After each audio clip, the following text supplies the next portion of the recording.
మహాదేవయ్య అయితే చాలా కోపంగా సత్య వల్ల మళ్ళీ ఇదంతా పోయింది. అసలు నీ పెళ్ళాం ఏమనుకుంటుంది అని అయితే మహాదేవయ్య చాలా కోపంగా ఉంటూ ఉంటాడు. ఆ మాటలకి నీ పెళ్ళాంకి నువ్వు ఎమ్మెల్యే ఇష్టం లేనట్లుగా ఉంది సత్యకి అని అయితే రుద్ర అంటూ ఉంటాడు. అదేటన్నయ్య సత్యకి ఎందుకు ఇష్టం లేదు? అలా ఇష్టం లేకపోతే మీడియా ముందు ఎందుకు అంతగా మాట్లాడుతుంది అని అంటే అప్పుడు అందరి ముందు మంచిగా మాట్లాడి నటించింది. కరెక్ట్ టైం చూసి దెబ్బ కొట్టింది అని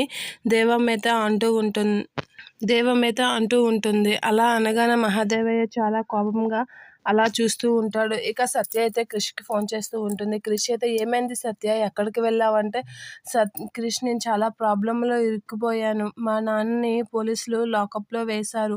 ఏం చేయాలో అర్థం అవడం లేదు అనేది అంటూ ఉంటుంది. అలా ఏడుస్తూ చెప్తూ ఉంటుంది. అలా చెప్పగానే క్రిష్ అయితే షాక్ అయ్యి సరే ఇప్పుడు ఏమైంది అని అంటే మీరు ఎవరో ఒకరు వచ్చి అతనికి బెయిల్ ఇప్పిస్తే బాగుంటుంది అనేది సత్య చెప్తూ ఉంటుంది. ఇక క్రిష్ అయితే ఆ మాటలన్నీ విని షాక్ అయ్యి లోపలికి వెళ్ళి ఇలా చెప్తూ ఉంటాడు. అయితే ఇప్పుడు ఏం చేయాలిరా, మనం స్టేషన్కి వెళ్ళి వాళ్ళ నాన్న ఏడిపించాలా ఏంటా అంటే అదేంటి నాన్నయ్య, అతను మా అయ్యగారు కష్టంలో ఉంటే మనం సాయం చేయమా అనేదో అంటూ ఉంటాడు.